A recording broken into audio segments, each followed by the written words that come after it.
demonstrating here today is how to build a terrarium. So a terrarium is really just a mushroom growing room.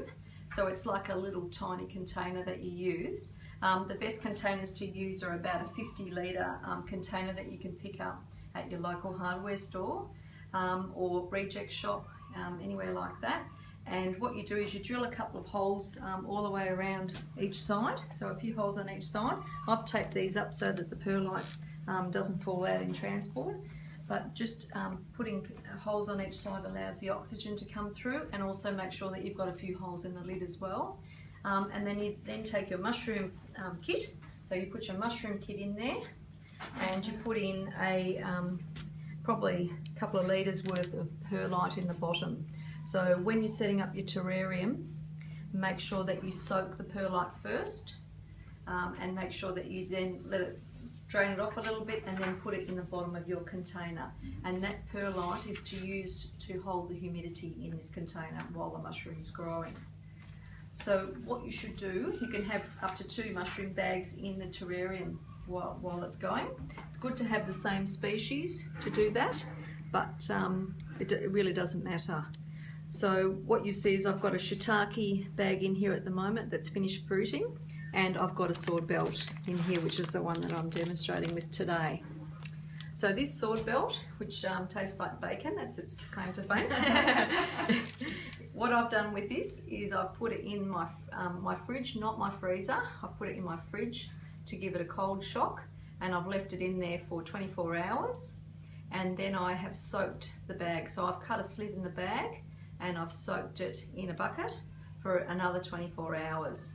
And that has introduced a whole lot of water into this block. This block is a substrate bag that's made of sawdust, so it's sterilised sawdust, and then it's been inoculated with the sword belt culture, which is producing the mushrooms that you can see here. So I've cut open the top completely now. After it took about 2 weeks, almost 2 weeks for the sword belt to fruit, because it is a very slow, it's a slow growing culture compared to other mushrooms like shiitake or oyster that might only take 2 or 3 days to fruit.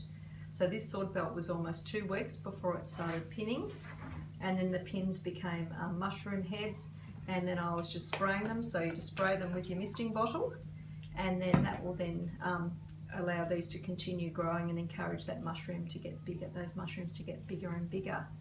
So you can see here, this is the first flush, and what I'll do is I'll continue removing these mushrooms, and then I'll encourage these other ones underneath to keep growing.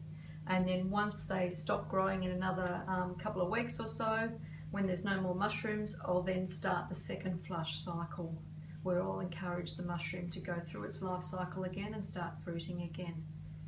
So that's all. That's how you can build a terrarium. It really is that easy, and it's not particularly expensive to use equipment, because you can buy most things at a hardware store, or so Bunnings or Mitre 10 or Reject Shop or anything sell all of these, and just any nursery will sell you perlite, and that's fairly affordable as well, and these bottles are only a couple of dollars.